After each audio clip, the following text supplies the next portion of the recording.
My friend gave him a playful jab, but he didn't take it very well. The vibe completely shifted then. I never thought I'd actually ask for relationship advice on Reddit. I have talked to my friends, family, and therapist, but I still feel the need for different opinions. What better than thousands of opinions from strangers? As you can see, it's really bad. I'll tell my story using fictional names for privacy and for everyone to understand clearly.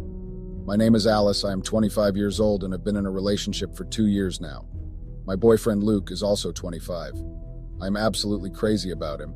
Never thought I'd find the perfect boyfriend until we started dating.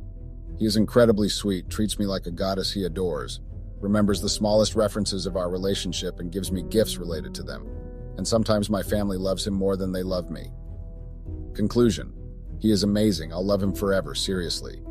We didn't have much of a perfect or easy start. The beginning of our relationship was a complete mess.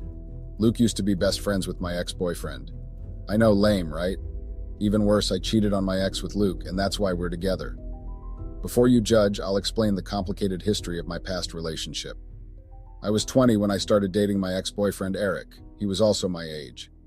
I met him and Luke at college. We were all under different degrees, but went to the same campus, so we'd always see each other around. We went to the same parties, they started being friends with my friends. Eric and I became closer and closer until we kissed at a campus party, and he asked me out on a date. For the next 3 years, part of my life was dedicated to Eric. I never thought of myself as the kind of girl who puts her boyfriend as the biggest priority in life. At the time, I fought against that feeling a lot. I reminded myself that with Eric or no Eric, I needed to achieve my academic and professional goals, because they are my actual priority. The problem was that our relationship was very high maintenance. If I didn't give him enough attention or distance myself to study for my tests, he would feel hurt and neglected. I caught myself many times thinking and wondering about how he was feeling, not just regular boyfriend thoughts. He was in my mind so often it was annoying and distracting. I loved him, but it was overwhelming to be with him. I don't like to think or talk much about my relationship with Eric. It wasn't a very healthy one, and he's kind of a sensitive topic between me and Luke. Me and Eric both struggled with mental health issues. We understood and supported each other, but with time, without noticing, we got so lost and involved in them that we just lived in a depressive rabbit hole together. When the academic stress was too much, Eric developed the habit of drinking, a lot, to forget about his problems. It got worse during the 3rd year of our relationship. That's when Luke started being more present in the situation. They lived in their college dorm with 2 other boys. That year, Luke moved out to live with his girlfriend off campus, but she ended up breaking up with him and paying the rent for the rest of the year, because she felt guilty. He still lived there, but was always around his old dorm since no student was assigned to his room. I asked for his help very often, usually when Eric was throwing up drunk and locked in the bathroom. He definitely handled it better than me.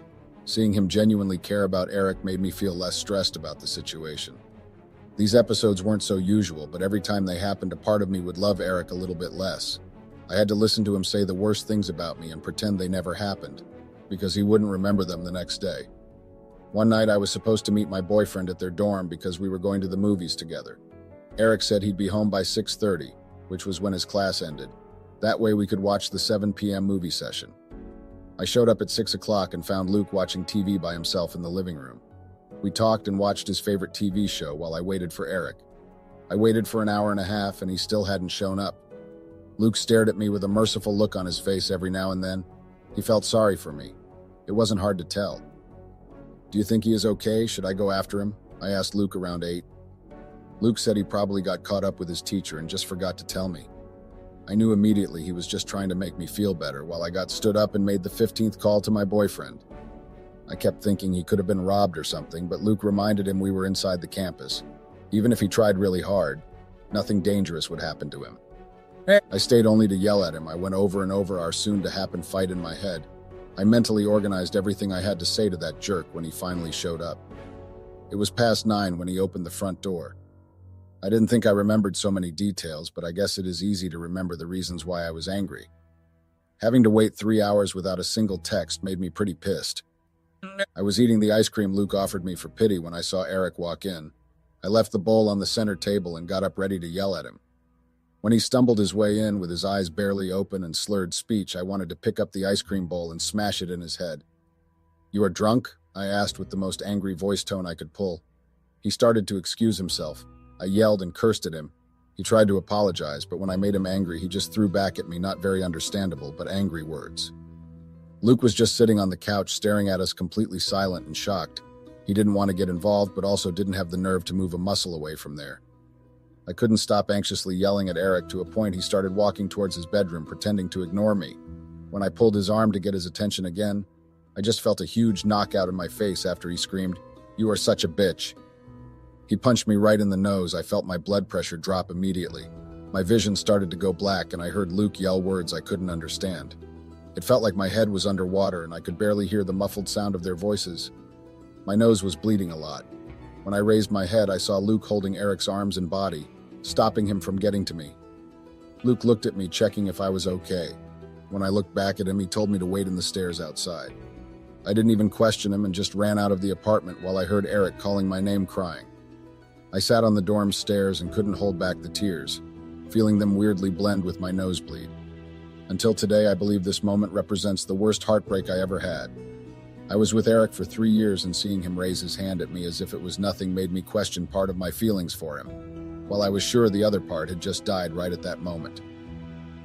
Luke came back trying to hide the small tears on his face after he made sure I was okay. I wasn't, but I was alive and conscious. He said, "Let's get out of here and take care of your nose." I locked Eric in his room and called our roommate to come and check on him. Luke took me to his apartment. I felt calmer being off campus. I really didn't want to be in a place he could find me. When we got to Luke's apartment, he cleaned and took care of my nose, gave me a clean shirt, which wasn't stained with blood, and made me a cup of tea. He seemed hesitant to talk about what just happened with me. He kept repeating, "It's okay now." I was quiet, trying to process everything, trying and failing not to relive the last 30 minutes. Luke told me to sleep in his bed. He offered to sleep on the couch, and I didn't argue. I started randomly crying while he was showing me where the extra blankets were. Luke sat by my side without saying a word and just hugged me. I cried for a very long time on his shoulder, but he didn't seem to mind. He asked if I wanted to watch a movie to get distracted, and I accepted it. Definitely wouldn't have been able to sleep with the mess which was going on in my mind. I woke up the next morning on the couch with Luke's arm around me while I laid my head on his shoulder. We accidentally slept watching TV, but I felt safe and comfortable with his contact, so I didn't complain. I guess Luke wasn't feeling weird about the situation. He saw me more as a broken thing he needed to take care of than a girl he could actually get. It was good. I really needed a friend at that moment. So much I even spent the weekend at his apartment, even with Eric begging me to let him in and talk. At least Luke said I could stay as much as I wanted, and what I wanted the most was to be away from Eric. That Sunday was my last night at Luke.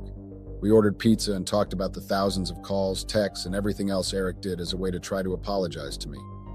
I didn't want to talk to him. Luke also thought it was a good idea not to. We spent all night talking. I was so used to his physical touch it became natural in those couple of days. So we hugged a lot. We were cleaning up the kitchen when Luke said he thought Eric didn't deserve me, and that he could never treat a woman the way Eric treated me.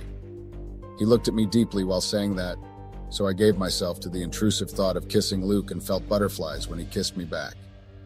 We slept together that day. We also didn't talk about it. At all.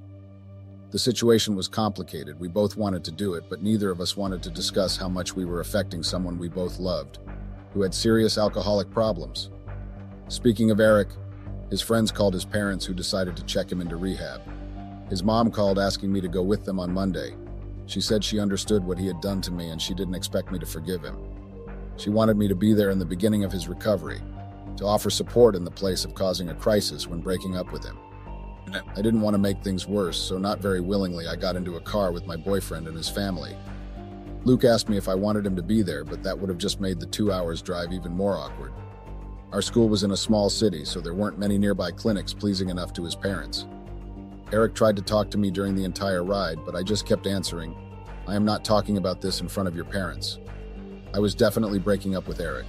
I just needed to wait for things to be stable in his life. While that happened, I just went to visit days to catch things up and play cards with him. Me and Luke kept on seeing each other. Eric was in rehab. I couldn't break up with him, or else he would run away from the clinic and show up drunk at my door, and I also resented him for what he did to me. I tried to look at the bigger picture, but I always told myself violence in a relationship is unacceptable, and I wasn't going to forgive Eric for what he did.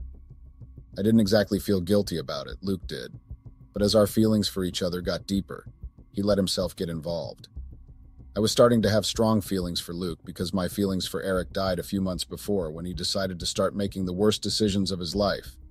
It was natural, easy, romantic, and light. Even my grades got better. When Eric was in my daily life, I lost a lot of time making him feel good. Now I could study and date someone who distracted me from my problems and wasn't the actual problem. I broke up with Eric a month and a half after he got into rehab. He was still there but doing a lot better. He was upset but had accepted our breakup was inevitable. I also told him I was with Luke. It made things a little worse, but I couldn't lie to him.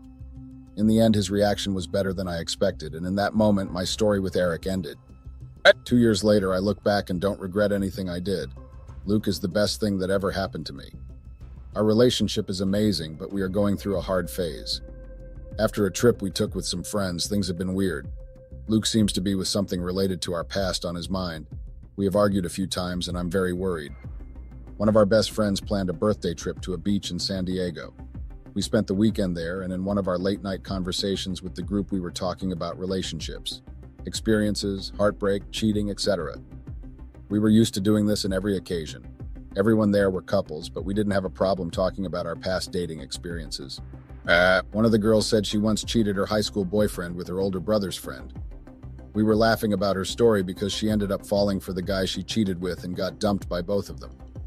I then joked saying Luke was my side piece that had worked out, but his reaction wasn't good. While everyone was laughing, he stared at me annoyed. No one noticed and he didn't say anything, but when we got to our room, we started arguing, trying to keep it low so that no one could hear us.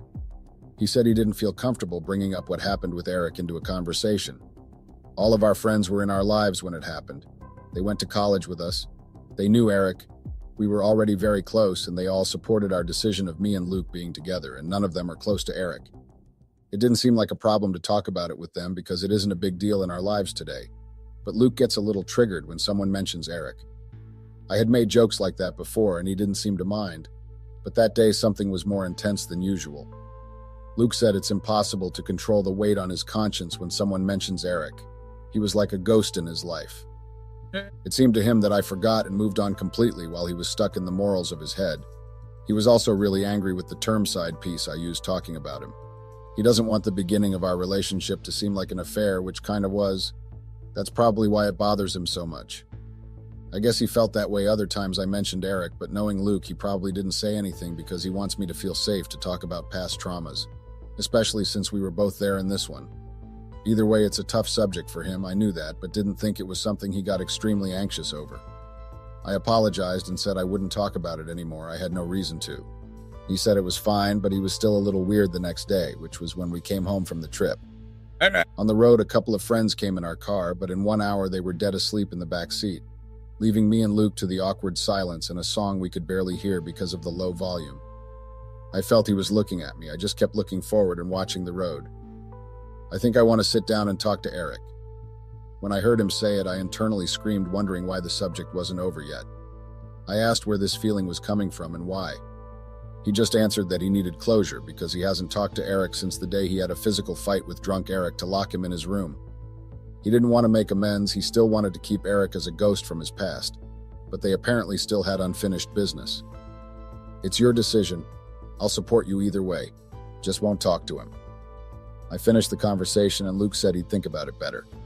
Last Wednesday, 3 days after we got home from the trip with my boyfriend still acting cold and weird, I was at work and got a text message from Luke in the afternoon. Here is what he said. Hey beautiful, how's your day going? I couldn't get my mind out of what we talked about at Sam's trip.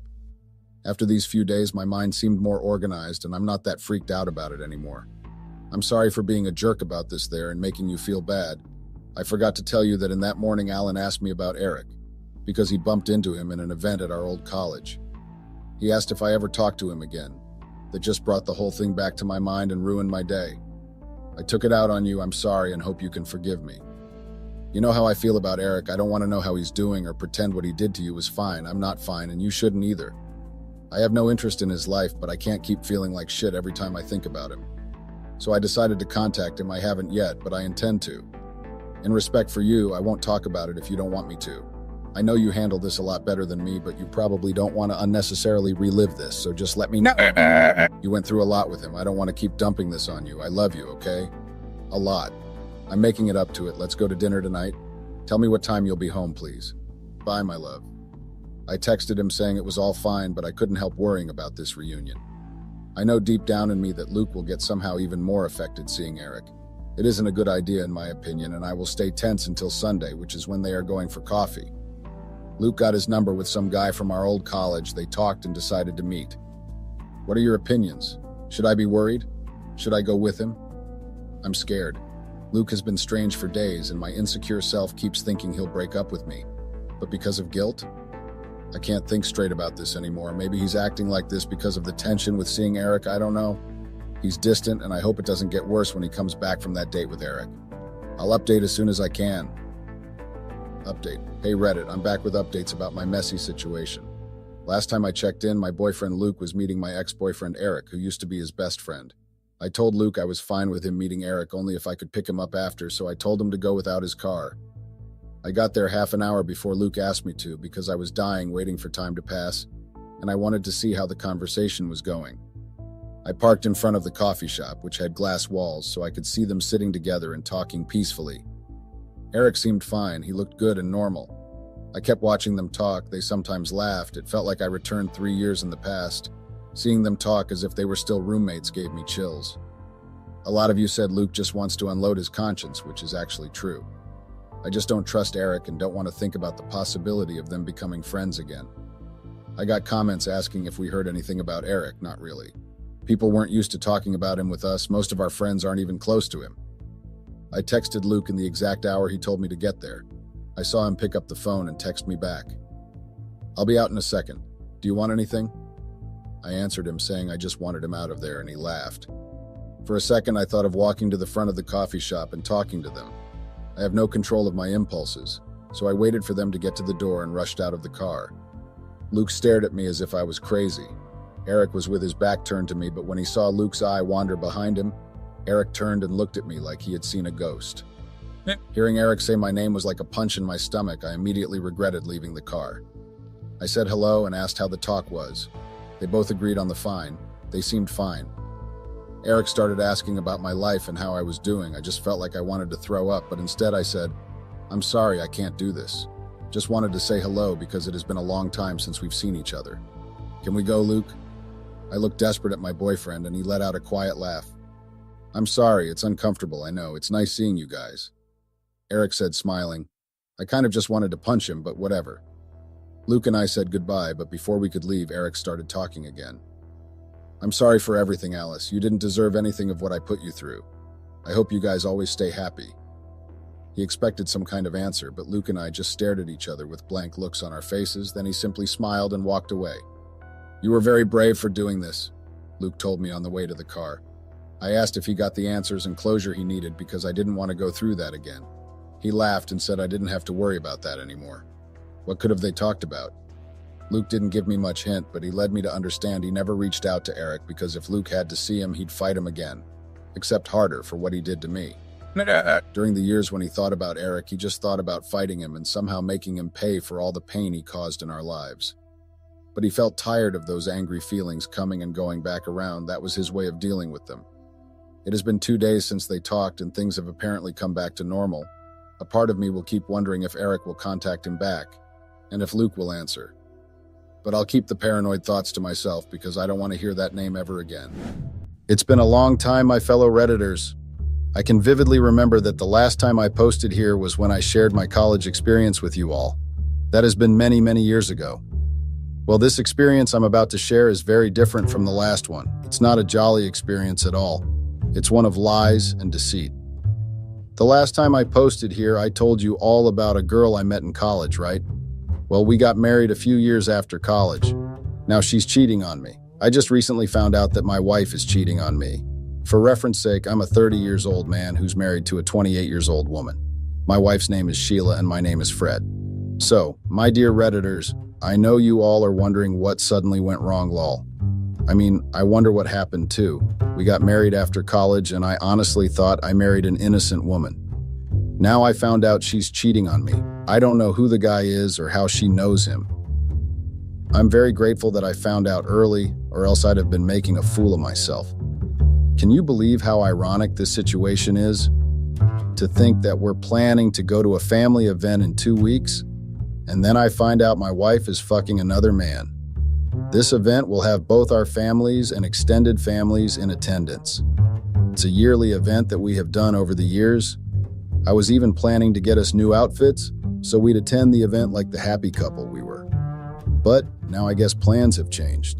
If you're wondering if my wife knows, no, she doesn't. She had no idea that I caught her cheating on me. She's been acting like her normal self, and I swear that if I didn't see it with my own two eyes, I'd have not noticed a single change in her. Before I go on, I'd like to use this medium to acknowledge how pretentious some women can be. I don't mean any disrespect to other women, but damn. My wife has shown me that she's a green snake in the green grass, literally. Her behavior is the same, nothing has changed. She's even telling me we need to get matching outfits this year so we can show off. How pathetic. She knows this event is a big deal because a lot of people will be in attendance. It's a 3-day event and we be there for 4 days. I have something planned to show my wife that I can be pretentious too, but I need to tell you all how I caught my wife cheating first. It was a Monday morning and we were getting ready for work. I usually drop her off at work and pick her up when she's done. That day was no different. The routine was still the same. After eating breakfast, I drove her to her workplace. At first, my wife and I spent minutes in the car talking about the upcoming family trip and other random stuff. I was getting late, so I kissed her goodbye before she left the car. My dear Redditors, have any of you ever been thankful for a flat tire before? Well, I was very thankful that I had a flat tire that day because it was the flat tire that saved me from thinking I had a real marriage. After my wife got out of the car, I turned on the car and drove off. Barely 2 minutes after leaving her workplace, my car stopped on the road. I'm thankful it didn't do more than that because when I got down, I discovered that I had a flat tire. I was getting late for work and had no time to call a mechanic, so I decided to go back to my wife's workplace on foot and tell her to help me get a mechanic during her lunch break, since the car was still closer to her workplace. My dear Redditors, when I got there, I saw my wife exiting her workplace. I was surprised because I did not expect her to be outside by that time. She even nagged me in the morning that she had to get to work fast. I wanted to call out to my wife at first, but I stopped when I saw her walking towards a car. It was definitely not my car because my car was parked minutes away. You have to imagine the level of shock I felt when I saw my wife getting into an unknown car with a smile on her face. It was a tinted car, so I could not see what was going on inside. I hid behind another car and waited till she was done. At that point, I did not care about getting late for work. I just wanted to know what my wife was up to at that moment. She spent minutes in the car before she finally got out. Everything looked fine at first, but I noticed something that was very weird. My wife had red lipstick on. I know that's not a big deal on a normal day, but in that situation, it was. I vividly remembered that my wife had black lipstick on that morning. I'm so sure about this because I kissed her goodbye in the car before she left, and I saw that she had black lipstick on. I'm her husband. I can't mistake her lipstick color. I knew what I saw in the morning was different from what I saw when she left that car. I watched her rush into her office before the car drove off. To be honest, I was very surprised to see what had transpired. It made no sense. Back then, a part of me was very suspicious, but I decided not to confront her yet. I know some of you might agree that a lipstick color is not enough evidence to accuse someone of cheating. But to be honest, I became extremely suspicious. I did not even call my wife and ask her to call a mechanic for me. I took a cab to work that day. I barely got any work done because I kept thinking about the incident that transpired. I did not just brush it off and call it a coincidence. Oh no, I made sure I got to the root of the matter. I went home that day and decided to spy on my wife the next day. I dropped her off at work as usual, but that day, I waited for her to come out secretly. I waited for so long that I began to doubt if she was even going to show up at all. That's to tell you just how long I had to wait. But, my dear Redditors, my wife came out after some time. I did not see the car I saw the day before, so I thought she just came out to buy something. But after some minutes, the car drove into the garage. My wife got into the car as usual. This time she came out with no lipstick at all. I was practically frustrated with the situation because I hate being left in the dark. There was no need for me to see her naked before I knew she had to be cheating on me. My instincts told me that my suspicions were right, but I did not work on my instincts. I decided to trap my wife during the weekend and see if she would fall for it. My fellow Redditors, I did something very funny. I told Sheila that I was needed at work urgently and would not be back till it was late in the evening. Sheila believed me and walked me out of the house. Of course, I lied to her. I was not needed at work that day. I went on foot, so my car was in the house. I waited outside our gate at a hidden spot to see if Sheila would come out and go anywhere. I practically waited for 2 hours and almost gave up. But Sheila did come outside. She did not just come outside, she drove outside. My wife drove my car outside and zoomed off before I could even understand what was going on. I had to call a taxi immediately to follow her. It was almost an impossible task because she was far ahead of us. But since it's my car, I was able to tell it apart from the numerous cars on the road. Sheila drove for a very long time. I was so worried because I did not expect her to drive for almost an hour straight. Well, I already suspected that she was cheating on me, so I was mostly worried about my car. Even before Sheila stopped the car at her desired location, I knew she had to be going to her lover's place. That was the only reasonable explanation I had in my head. Well, my fellow Redditors, I was not wrong at all, because Sheila did stop in front of an estate. It looked like an estate that had different people residing in it. The taxi I was in stopped far ahead, so she would not suspect a thing. After Sheila got into the gate, I got outside of the taxi and followed her in. Luckily, I saw her getting into a room on time. I marked the room number, then waited outside for a few minutes before going to the door. I planned to knock at first, but what I saw from the window was enough to make me halt my plans. It was just a tiny opening, but I was able to see Sheila's bra on the couch. Yes, I saw my wife's bra on the couch. I know that sounds weird, but it's true. The window was open, but no one was in the living room from what I could tell. It was my wife's bra that caught my attention. It's actually funny now that I think about it. The fact that my wife had the audacity to grab my own car keys and drive my car to her lover's house so he could sleep with her is just the highest level of crazy. I'm a man. I can't tell you. I was unaffected. I was angry, but first and foremost, I was disappointed. It's not something you see every day. You don't just follow your wife to an unknown estate only to find her bra lying on the couch. One thing about me is that I do not like taking reflexive actions.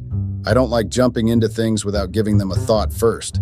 I could have just knocked on the door and stormed into the room calling Sheila a cheat. I could have gotten into a fight with the man, then caused a scene and cussed them out. But no, I didn't. It's not because I'm weak or too kind, lol. It's far from that. I chose to be silent so I could show Sheila just how ruthless I can be. If I'd caught her, she'd just apologize and cry, and then that's it. I don't want a simple resolution of things. I want her to feel the heat. I want her to cry. The fact that she took my own car and drove to her lover's house is not just disrespectful, but disgusting. What's more disgusting is the fact that a woman I've been married to for 3 years cheated on me. I don't care to know why she did it. Before I left the estate that day, I saw the same car I saw at Sheila's workplace. There was no need for any more verification. The truth was right there before my eyes.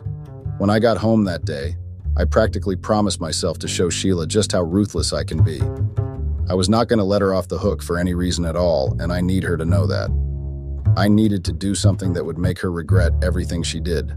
I could cheat back, but no, that will not hurt as much. I'm not saying I do not plan to cheat. Oh no, I'm still going to cheat on her, but that will be after the family event. The perfect revenge plan I got together is to expose Sheila in front of our families. The whole extended family from both sides will be in attendance. Even their friends will come that day. So, Reddit, that's the plan I have in place. It's a plan that I've carefully thought about since I found out Sheila was cheating on me. The fact that Sheila has been asking me about the family event and how we're going to prepare just makes me angrier every day. My initial plan was just to cheat on her and teach her a few lessons that she'll never forget, but her consistent persistence to attend this family event in a grand style just unnerves me. I decided to give her the grand entry she desired so much by embarrassing her in front of everyone. That will be the best form of revenge for me. I also have another ulterior motive behind this. I want to get her family members on my side. So this is where I need your help, Reddit. I need ideas on how to go about this. I want ideas on how I can embarrass her in front of everyone. I already know the truth, but I'll need evidence to convince everyone else. I can't just come out and accuse her of cheating. I don't even plan on doing that at all because Sheila can just end up turning it around. At this point, I don't give 2 cents about our marriage and what happens to it after the event. As far as I'm concerned, I don't even have a wife. It's so stupid that a woman who is married feels it's okay to cheat. I don't even have the time to cheat. Does she think she's some kind of hotshot supermodel or what? I've had several opportunities to cheat without her even finding out, but I've been so focused on my work that cheating had not even been a topic in my thoughts. So, of course, it's surprising that a woman who is supposed to be working and figuring out how to make her marriage better is busy cheating on her husband. I think one thing Sheila doesn't understand is that it's always easier for men to get away with cheating. It's easier for men to move on after a divorce. I don't think she even understands the gravity of what she has done. I honestly can't care less because I'm already planning to start dating immediately after the family event is over. I don't care what the outcome is. I'm not staying faithful to an unfaithful woman. There is no way that's going to happen. For the people who'll most likely come into the comments section and tell me how 2 wrongs don't make a right, please save it. I really don't care about what is right at this point. All I care about is making sure I get revenge on Sheila in such a way that she'll be left flabbergasted. I mean it, literally. The problem now is how to get the perfect evidence together. That's a big deal for me. I don't know if it'll be possible to lead Sheila's lover to the family event. I mean, seeing is believing, and it will be the perfect way to bring out the truth. But the problem is that I don't even know what the guy looks like. I have not seen him before. I only recognize his car, and that's all. There's no way that I'll see him anywhere and even know it's him. If I'd seen his back or even his hair, it would have been a great lead, but I'm literally left with nothing. I need my fellow Redditors to drop their comments and tell me what they think I should do in this situation. That will be really helpful. I need as many ideas as possible because this has to be a perfect revenge plan. I can't even believe that many years after talking about my college experience, I'm here on Reddit again talking about a cheating experience. I honestly do wish I was the one who cheated. It will be less angering to be the one who cheated on your wife, LOL. I might even ask myself why I did not think about it first. But, whatever. It is what it is. She cheated on me first, so she should get what's coming for her. The family event she's so obsessed with will shock her in such a way that will leave her speechless. I'll make sure I leave no stone unturned. In case you are wondering what I plan to do, don't worry. You'll know in the next update because I'm not even sure of how to execute my plan yet. The family event is in 2 weeks' time, so you all should help me as fast as you can. I need to have a plan in mind as soon as possible so I'll be able to execute it on time. I'll make an update to this post after the family event is over so I can tell you all what happened in the full details. I'll try to reply to as many comments as possible, but I strongly doubt I'll be able to reply to all. Stay safe and see you next time, Reddit. I'm counting on you all to help me. Revenge is not easy at all. It takes dedication. Update. Hi Redditors, how have you all been? I'm back as promised, and this time, I'm here with all the details. It's been one heck of a full month. I know I promised you all that I'd give an update as soon as possible, but it's been 1 month now. And trust me, this is my definition of as soon as possible. I've been busy for the past few weeks. It's been a lot of work and a lot of commitment to settling the scores present. So let me take you all back to where we left off. I told you guys I needed ideas on how to embarrass my wife at the family event, and you all did not leave me hanging. I got some great ideas, and I was able to put them into action. The idea that came up mostly was to follow my wife to her lover's house one more time, then get a picture of them together. Trust me, I did not want to follow this idea for many reasons. I just found it too difficult and full of bumps. I did not think I'll be able to execute it, but that was literally the only plan that was safe enough to carry out, so I went with it. I could not go by myself because that will only make the task more difficult, so I sent someone to take pictures of them. I gave the person all the information they needed so they would be able to carry out the task. The results I got at first were just pictures of them leaving her workplace together and pictures of Sheila going into his room. I didn't really get pictures of them doing anything intimate. It took another 5 days before I got a picture of them kissing in the car. The car was tinted, and it was impossible to get a shot, but the person I sent got the picture when Sheila was about to leave the car. She opened the door to leave, but then the guy pulled her in for another kiss. Thankfully, he got the picture in time. To be honest, the guy I sent was almost caught by some of Sheila's colleagues. He had to lie that he was doing research in the company and that he was their assigned photographer. That almost got him arrested, but he was lucky to have finished the job on time. I had to pay the guy twice the money because of that fucking mishap. I spent a lot of money just getting the pictures alone. Imagine paying money for someone else's mistakes. The only thing that kept me from losing my shit back then was the fact that I had a plan in motion. I just kept encouraging myself to look at the end of the tunnel. In my case, the end of the tunnel was embarrassing for my wife. I just hoped they'd be light there. So, after getting the pictures and some of the recordings I needed together, I had my plan in motion. Sheila kept telling me how she could not wait for us to go to the family event. She told me how this year's event was going to be very different because many of her family friends were going to be in attendance. Anytime she came to the bedroom and told me how excited she was, I'd just laugh and tell her I couldn't wait too. It was very satisfying to know I was one step ahead of her. It was even more satisfying to know that she was looking forward to her own destruction. I know, that was an exaggeration, but trust me, I was very excited to see how the event would turn out. That event did not excite me as much as it excited me this year. So, let's get to the real deal. A few days after the family event, my wife got us matching outfits. I did not complain, and I even thanked her for it. The preparation for the event went on as it normally did.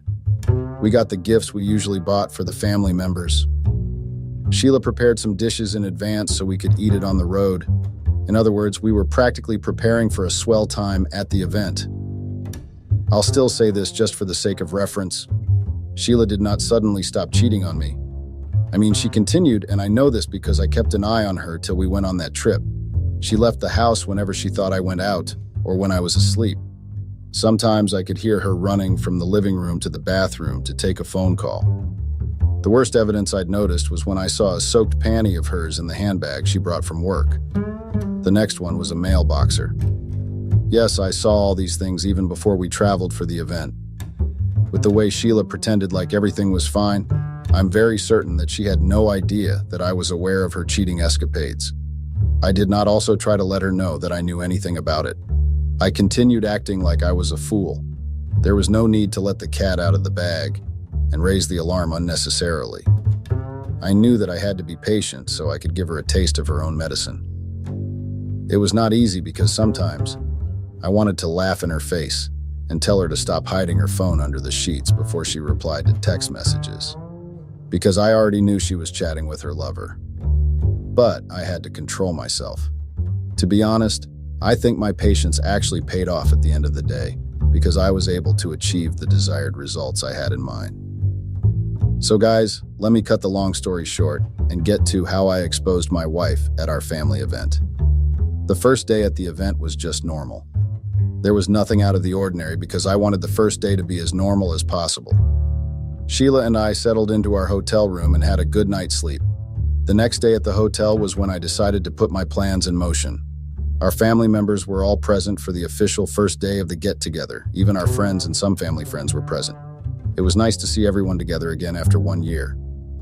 I was mostly interested in seeing Sheila's parents because I knew just how traditional they are. They like to brag about their well-cultured and well-mannered daughter. I could not wait to show them just how mannerless their daughter was. The first part of the event was watching a movie together in one big hall.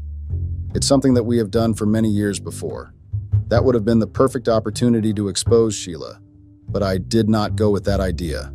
I did not want to ruin the family event on the very first day we started the event. My plan initially was to link the photos to the projector and have it shown to everyone present, but I decided to wait. The real drama could come later, so I decided to create a mini-drama. My dear redditors, you all needed to see how pretentious Sheila had been with our family members. This woman acted like she was not the same person that was cheating on me. She joined other relatives to chat about marriage and relationships. The fakery was just too much for me, and there were many moments that I just wanted to expose her, right there and then. There were even instances where she would kiss me in front of her parents and hold hands with me. At first, I did not want to react, but as time went on, I would detach myself from her, snap at her in public, and even wipe her kisses away. I did it in such a way that even her own parents noticed. My parents called me aside to ask me if everything was fine, and I told them there was nothing wrong. I did not want to spoil the big surprise by making myself say things that will reveal the truth. But despite my efforts to make sure I don't reveal the truth before it's time, Sheila decided to mess with me. She had the audacity to FaceTime her lover while we were in our bedroom. That night, I pretended to be asleep while I heard Sheila's muffled voice under the bedsheet. I did not need any confirmation to know what had been going on. She was talking to her lover, and that was a fact I later discovered was true. I was so angry that I got up and grabbed her phone from her hands. That was when I saw him, the guy she was sleeping with. I did not recognize him as someone I knew, but he looked familiar. I knew that was a sign that she had been sleeping with him for a very long time. He ended the call immediately, but I did not let that stop me from doing what I had in mind. I grabbed Sheila's hands and dragged her out of the room. She kept wailing and pleading with me to listen to her, but I did not budge. I dragged her till we were in front of her parents' room, and then I pushed her till she was laying face down on the ground. I could not contain my anger, and I banged it on her parents' door. Yes, my dear redditors, I made sure they knew something was going on outside. It did not take time before they came out of the room and demanded what was happening. They were even upset to see their daughter on the floor crying. My parents heard the noise too and left their rooms. We created such a scene that almost all the family members came out of their designated rooms to see what was going on. We were lucky to have booked our rooms at the other side of the hotel. Most people thought I'd laid my hands on her since they saw her crying, but I had to correct that narrative immediately. I told them how I caught Sheila FaceTiming her lover while I was in the room. I explained everything from beginning to the end, and I even went as far as showing them the pictures I had saved on my phone. That was not how I planned to reveal the truth, but I did not have the patience to wait till the next day anymore. I showed her parents and my parents first before the phone was passed around for anyone that cared to see what was going on. When I told you guys that we caused a scene, I meant it. We had pulled a crowd, but the only difference was that the people present were our own relatives. Her parents were practically speechless, and they could not say anything to defend their daughter. I thought they'd preach about how well-mannered she is, just like they usually did, but I guess there was enough evidence on ground to show that their daughter was nothing close to being well-mannered. My parents and relatives were disappointed after seeing the pictures, and some people even walked out. I was so angry that I recounted everything that had been going on for the past 2 weeks. I told them how Sheila had been sneaking out with my car. I know some of you might say you don't really like the way I went about it and how I exposed her publicly, but I do not care. Public humiliation was the perfect punishment for a woman that has no boundaries and self-respect. I did not humiliate her publicly because I needed support or validation. I did it because I knew that was the only way to truly get on her nerves and do something that she'd remember for a very long time.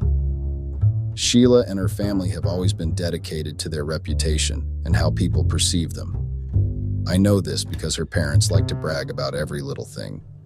They claim to have perfect children with the best manners. I will not lie, that's one of the things that drew me to Sheila. I thought she was well-mannered and innocent. I know that's a wrong reason to look for a partner, but that was my reason. I just did not expect her to be the exact opposite of what I'd imagined. Well, I guess that was a medium for me to learn my lesson and not make the same mistakes twice. Sheila's parents were very disappointed, and they literally walked out on us after screaming on top of their lungs. My parents told everyone to go back to bed and that we'd settle everything the next day.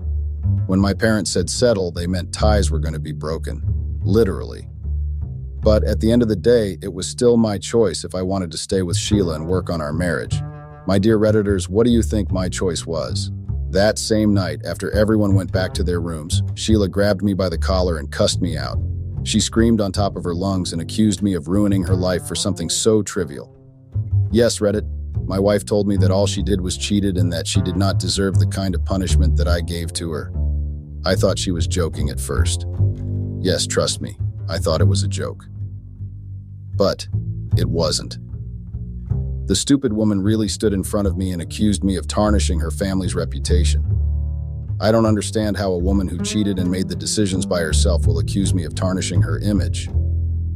Lol, am I the one who cheated? I can still remember how I grabbed her shoulders in a very tight grip and tossed her to the nearby wall.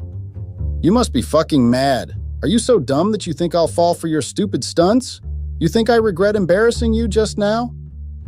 Those were the words I said to her. Sheila looked like she could kill me at that moment. I could see the anger in her eyes, but what made me really happy was the fact that she looked surprised. She did not expect me to have caught her cheating and even bring the evidence to her family. She asked me how I got the pictures and where I got them from, but I did not give her a reply. I tried walking away, but she grabbed a nearby vase and tried to throw it at me. If I did not look back in time, she would have trashed the vase on my back. I am not proud of it, and I have never been raised to hit a woman, but I slapped her that night. I do not support domestic violence, and I still regret slapping her till this day, but I could not stomach the fact that she tried to throw a vase at me. That case could have killed me right there and then. After slapping her, I warned her to stay away from me and told her that our marriage was over. That night, I locked her out of the room and slept off. I don't care how she slept that night or where she spent the night. I was so angry because I knew I could have gotten to the point of doing something I regretted. I got what I wanted by exposing her and tarnishing her image, and that's the most satisfying revenge ever. The next day, Sheila decided to cause another scene. She tried to jump on me when I went to use the restroom. She accused me of ruining her family once again. She said her parents and relatives were no longer speaking to her and that it was all my fault. My dear Redditors, you all needed to see how she whined and cried like a baby. To be sincere, I couldn't care less about her cheating anymore. What gave me more satisfaction was the fact that she was being isolated by her loved ones. I loved every bit of it. I did not bother myself with trying to fight her back because I knew what her game plan was. She wanted me to raise my hand and hit her again, but I did not fall for it. That very day, I left the family event and went back to my house. I packed her things and sent them back to her parents' house. They were not back home then, but I left it with their caretaker. I knew Sheila was not dumb enough to come back to the house for anything, and that was a bonus for me. I wanted to divorce her instantly, but I refused to do it immediately. I needed to cheat on her first, and so I did. I cheated on her days later and made sure she found out about it. I got many threatening messages from her and her new lover, but I blocked their numbers and moved on with my life. I don't plan on filing for a divorce yet because I'm not ready for the tedious paperwork. It's been barely 2 weeks since the incident, and I'm just living my life. Whenever I'm ready for the tedious paperwork, I'll send her the papers. My dear Redditors, I can't even believe that my wife had the audacity to accuse me of ruining her reputation after she cheated on me. It's disgusting and extremely narcissist. But guess what? I do not care. I got my revenge and I don't care what she thinks about it.